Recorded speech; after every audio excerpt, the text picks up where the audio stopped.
Denis, un Sergio Denis que hoy está cumpliendo 70 años. Ayer tuve un intercambio con Fede Hoffman, que es el hijo, también músico, de Sergio Denis, que por supuesto está completamente tomado, por supuesto, y triste por lo que le está pasando a su padre, un padre que todavía está en estado crítico, se encuentra internado en Tucumán, en el hospital donde tuvo la caída en el Teatro Mercedes Sosa, que hasta el momento se encuentra clausurado y yo con las pericias pertinentes para el caso, para luego revelar en qué condiciones se encontraba ese escenario donde trastabilló, cayó de 2,5 metros aproximadamente Sergio Denis y lo llevó casi al límite al límite de la muerte. Está internado, tiene obviamente aún mucho tiempo para recuperarse por delante, la mejoría es muy leve. El último parte médico que tuvimos en el día de ayer, que agradecemos por cierto a Olga Fernández, que es la directora de este hospital, que ha trabajado muchísimo por llevarnos obviamente constante información sobre el estado de salud de Sergio Denis, que importa y mucho a todo el pueblo argentino, porque es un artista de muchísima trayectoria y que ha tenido muchos episodios en su vida que la verdad lo han llevado a situaciones muy límite, y en este momento está otra vez luchando por su vida. Este es el tuit al que les hacía referencia, este es Federico Hoffman, este es su Twitter. En personal, por supuesto. Fede es músico también, yo tuve la oportunidad de entrevistarlo hace un tiempo atrás, justamente recordábamos ese momento porque en realidad alguien por Twitter me recordó esa entrevista y él rápidamente me puso allí un mensajito recordando que ese día también había tocado él canciones de su papá. Esto tiene que ver con su cumpleaños, anoche puso este tuit Fede, y obviamente hoy se está esperando a las 11 de la mañana una misa conmemorativa a su cumpleaños, por supuesto, y también imagino por esta cadena de oración que se está haciendo en todo el país para que se recupere muy pronto. Y bueno, la verdad que la situación... yo te saludé. Al doctor tengo que saludar. Buen día, doctor Jorge Neira, titular de la Fundación Trauma. Bienvenido. Buen día. La verdad que quedamos estupefactos con la caída y con el impacto que ha tenido esto, porque la verdad que en otro momento hubiésemos pensado que moría en el acto, ¿no? Y la verdad que obviamente lo que le está ocurriendo es de atención para todo el país. Estamos todos muy expectantes de la salud y de cómo va avanzando. Quisiera que me dé su punto de vista, cómo ve esta situación hasta el momento, de lo catedrático que se puede hacer en caso de medicina a medida que vaya evolucionando.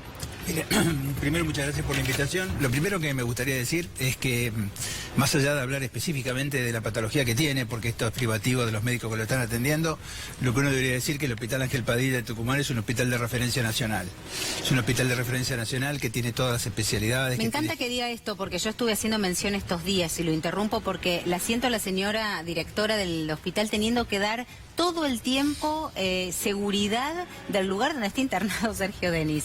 Sí. La verdad que angustia, porque pobre mujer, además del parte médico, tiene que estar aclarando que Sergio Denis está internado en el lugar indicado, con el personal adecuado y con la tecnología indicada. Entonces digo, ¿por qué tiene que estar haciendo mención todo el tiempo esta mujer? Porque al principio se hablaba traslado a Buenos Aires, traslado a Buenos Aires. Bueno, el traslado le hubiese ocasionado la muerte al paciente, e inclusive no tiene por qué, porque está bien tratado en el lugar donde se encuentra. O sea, bien la aclaración, doctor. Efectivamente, por eso creo que es importante tener en cuenta el lugar de referencia. En trauma lo que siempre se dice es que hay que llevar al paciente indicado en el tiempo indicado, al lugar indicado.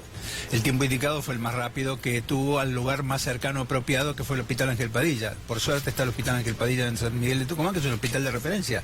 Es un hospital de referencia de trauma, tiene profesionales capacitados, tanto en protocolos nacionales como internacionales, para la atención del paciente traumatizado. Y esto es lo que se tiene que tener en cuenta, porque la atención del paciente depende específicamente de la calidad del lugar donde está.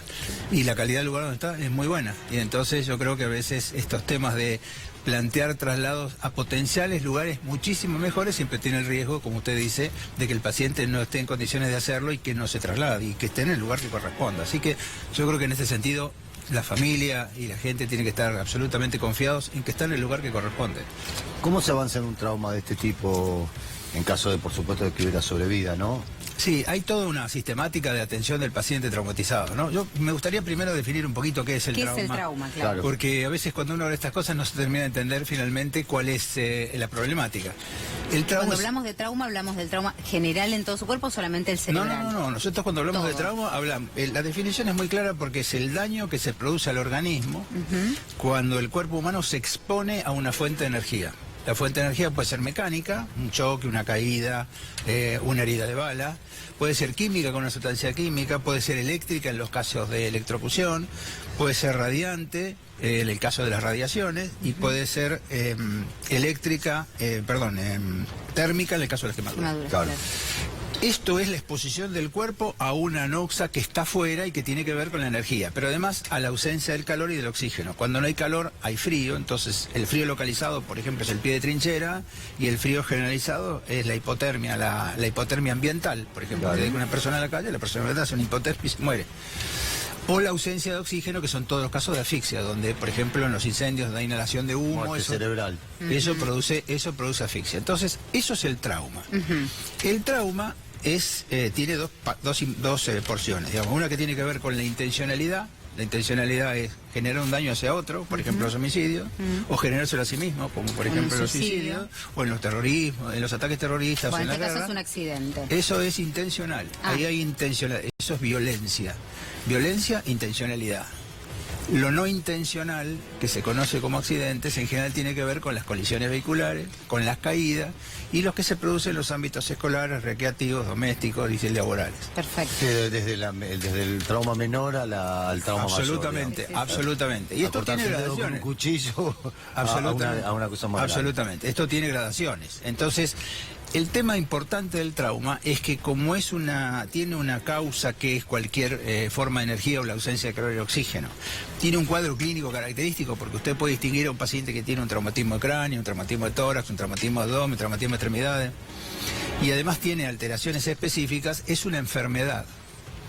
Y es una enfermedad endémica porque, más que endémica diría pandémica, porque todos los años en el mundo se mueren 5 millones de personas por trauma. Y de esas 5 millones de personas, casi 1 millón son chicos.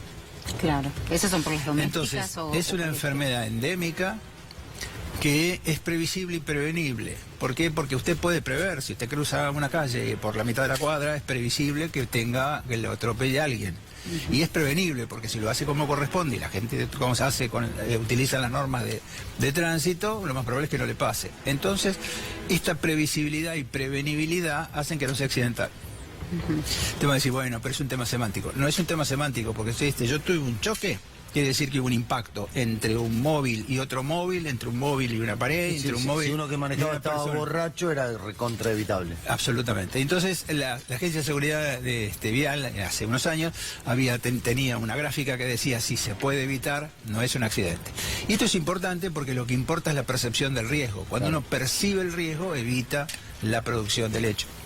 Bien, pero en el caso, vamos ahora un poco más específicamente en el caso de Sergio Denis. ¿Él se resbala o...? Es una caída. Es una caída. Es evitable si hubieras puesto una red abajo, si hubieras puesto una baranda en el coso. Si hubiese estado marcado el lugar. Pero ahí está el tema de la percepción del riesgo. ¿Se percibe el riesgo para que esto no se produzca? Bueno, acá está donde uno tiene que trabajar con la comunidad. Se percibe el riesgo, pero se confía en la buena fortuna. Claro, pero el tema, si se percibe el riesgo, lo que tiene que hacer uno es hacer cosas para evitar o para prevenir el hecho. Y a mí me parece que esto es un tema importante, porque si uno trabaja con la comunidad, la percepción del riesgo es lo que hace que se tomen las medidas adecuadas. Pero sí, adelante. Sí, la idea sería también preguntar por qué las lesiones son un problema de salud pública. Bueno, es muy importante por lo siguiente. El trauma es la primera causa de muerte entre 1 y 45 años de edad. Sí. Pero no solamente es la primera causa de muerte, sino es la primera causa de discapacidad. Entonces, se calcula que por cada muerto por un trauma hay 3 discapacitados permanentes y 75 discapacitados transitorios. Estadísticas internacionales. Y esto es muy importante porque es una enfermedad que ataca a la población joven. Entonces, cuando una persona se muere o queda discapacitado a los 20 años, le quedan 55 años hasta la expectativa de vida, que no vive, y 45 años de trabajo hasta los 65 años, que es la edad laboral. Entonces la persona pierde de cobrar 45 años de 13 salarios. Esto es lo que se llama la pérdida de la capacidad productiva. Entonces, la pérdida de la capacidad productiva sumada a la pérdida a la tensión de la discapacidad, eso genera un costo muy grande, que son miles de millones de dólares por año en los países. Wow. Entonces, no solamente fíjense que no solamente el impacto económico, es el impacto económico, el impacto familiar. Sí, Cuando una persona tiene un social. traumatizado en la casa, alguno deja de trabajar porque alguien tiene que cuidarlo. O alguno tiene algún problema de enfermedad porque le generó un estrés importante que le generó una enfermedad. ¿Por qué puso la estadística en los más chicos? ¿Por qué aumenta la estadística? Porque en realidad, entre 1 y 45 años de edad es el impacto más importante. Pero si usted se fija nosotros tenemos en la base de datos de Fundación Trauma en 14 hospitales. Sí, los viejos son más cuidadosos, para llamarlo, para decirlo brutalmente. Tenemos 35.000 pacientes en la base de datos y en los pacientes se ve que la mayor siniestralidad, digamos, que tiene que ver con el trauma, se produce, digamos, entre los 15 y los 35 años, entre los 15 y los 25, que es la edad donde... Entonces, esa es la edad más productiva, es la edad donde la gente tiene mucho más tiempo para vivir y para producir. Y es la edad donde se cree, donde todos te nos crees creemos el dios inmortales. del mundo, total. Todos nos creemos inmortales, Es la ¿no? omnipotencia. Sí, yo también fui adolescente. Nos olvidamos ya, pero fuimos. Yo también fui adolescente y creo que el problema del adolescente, lo que no entendemos los adolescentes Por cuando 25 éramos años no es adolescentes... adolescente, ¿no? Se habla de Pues entre los juventud, 15 y por 25, eso. digo. Claro, pero este es el tema de la percepción del riesgo, cómo el riesgo debe percibirse, porque, digamos, cada cosa tiene un riesgo, digamos, cada cosa tiene un riesgo que uno puede percibir, y el hecho de percibir el riesgo hace que uno se protege Sí, y la que verdad, proteja a los doctor, me demás. ayudó bastante, me asustó bastante con esto de sabemos que es previsible, que es prevenible, si estoy en la parada por cruzar la calle, sé que algo me puede pasar, tomo conciencia de que algo me puede pasar, pero tampoco me puedo... Lo que pasa es que es muy difícil vivir así, ¿no? Claro, Vivir a eso me refiero. vivir pendiente de Es la cierto, afuera. mire, Ahora, yo una vez estaba en Toronto en un hospital, yo fui al hospital Sunnybrook a visitarlo, y entonces estaba caminando por la calle y me llamó la atención cómo cruzaba la gente, ¿no? Entonces lo filmé y después, claro, cuando uno hace la filmación un poco más rápido, lo que ve es cómo sigue en un circuito, tuc, tuc, tuc, tuc, y parecía hecho a propósito para que lo filmara, pero eso es lo que hacen todos los días. Está bien, pero lo que digo es, mire, yo me siento, el otro día lo hablaba con un amigo, o sea, si yo me siento en un bar y miro los tornillos con que está sostenido el toldo, Absolutamente. los coches que pasan No, a ¿en 4 serio? metros. No, si yo hiciera ese ejercicio. Serías un obsesivo. Si yo hiciera ese ejercicio. El mozo que viene con la bandeja que se puede tropezar, chocar contra la vidriera, que se me caiga un vidrio y me corte el cuello. Digo, Mire. hay como una especie de endeblez en lo que uno hace en lo cotidiano. Si yo voy caminando por la calle, no puedo estar mirando toda la maceta que hay arriba de mi cabeza. Tiene razón, este doctor. punto que usted dice es sumamente interesante en este sentido. ¿Cómo es la prevención, no? Hubo una enfermedad endémica que desapareció del planeta en 1980, que fue la viruela. ¿Por qué la viruela desaparece del planeta siendo una enfermedad planetaria? Sí, Porque sí, estaba en todo el planeta.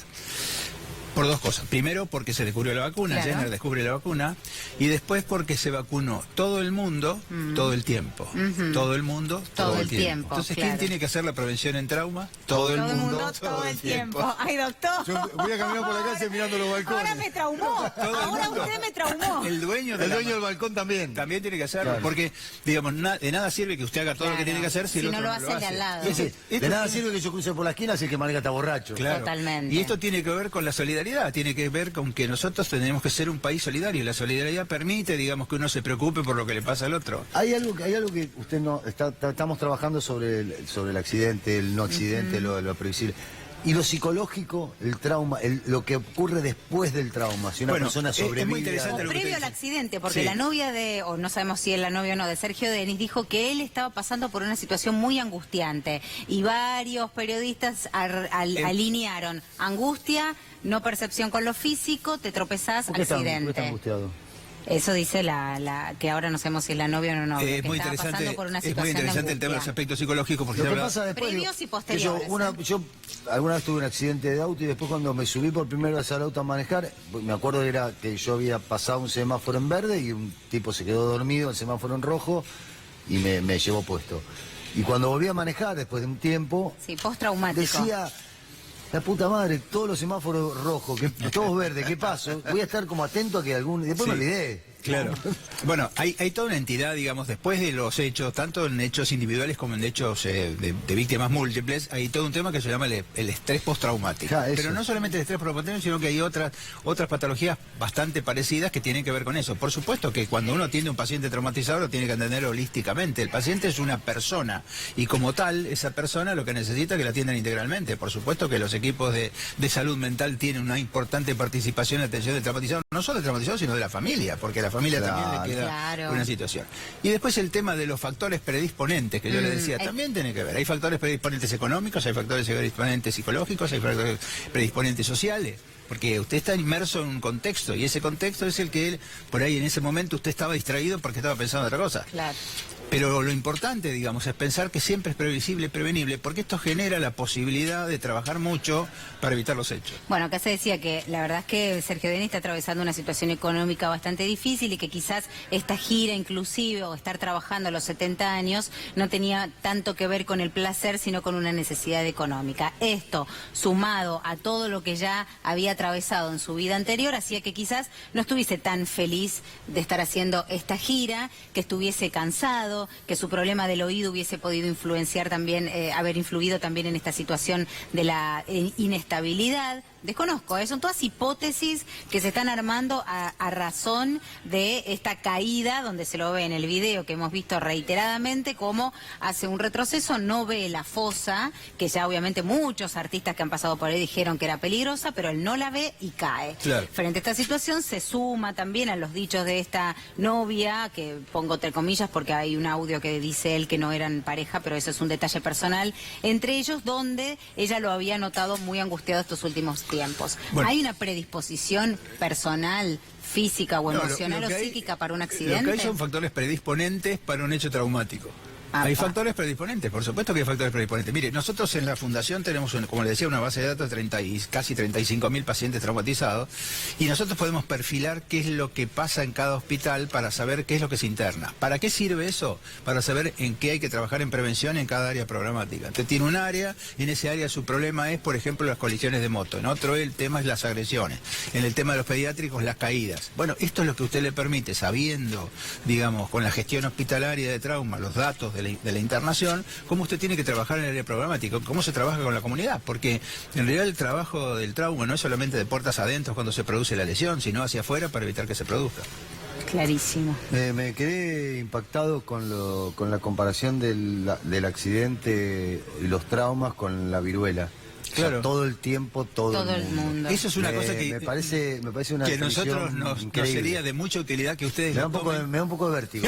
Sí. Y más hasta a nuestra edad, Hamilton. No, pero ¿Dónde hemos le diría que para barreras? nosotros sería muy importante que ustedes, que son los comunicadores, y a que la gente los ve y ustedes tienen mucho impacto, digamos, en la sociedad, en la comunicación, que este tema de todo el mundo todo el tiempo. De nada sirve utilizar el cinturón de seguridad cuando uno sale a la ruta. Sí. El cinturón de seguridad es todo el mundo todo el tiempo. Y el disyuntor en la casa es todo el mundo todo el tiempo. Justo dio en la tecla, hablando de disyuntor, Clan, con el tema de los accidentes domésticos. De un tiempo a esta parte, y siendo mamá, inclusive, la verdad es que ha habido más mediatización sobre el cuidado y sobre la prevención en los accidentes domésticos, porque inclusive hay estadísticas que marcan que la mayor cantidad de accidentes se producen en casa.